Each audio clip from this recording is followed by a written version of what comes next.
लक्ष्मीच्या पावलांनी या मालिकेच्या 1 ते 2 सप्टेंबरच्या भागामध्ये आपल्याला पाहायला मिळणार आहे. अद्वैत कलाची खूप काळजी करू लागलेला असतो. कलाला साप चावल्यामुळे अद्वैतला आता कलाची खूप काळजी वाटत असते. कला आता परत कोणत्या प्रॉब्लेममध्ये अडकू नये म्हणून अद्वैत कलाच्या फोनमध्ये असलेले कॉन्टॅक्ट नंबर स्वतःच्या फोनमध्ये घेत असतो.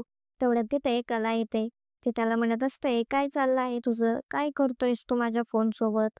कला अद्वैतकडून फोन ओढून घेत असते, पण अद्वैत काही तिला देत नसतो. अद्वैतची काळजी पाहून कलाला अद्वैत खूप निरागस वाटत असतो. कला त्याच्याकडे पाहून हसत असते. अद्वैत काउन्सिलरकडे जातो.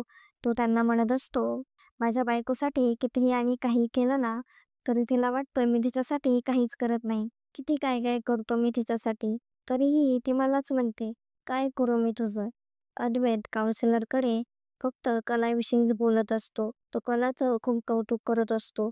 काउन्सिलरला कळते हा अद्वैत नक्की प्रेमामध्ये पडला आहे. अद्वैतला ते ऐकून धक्काच बसतो. त्याचा विश्वासच बसत नसतो की मी कलाच्या प्रेमामध्ये पडलो आहे.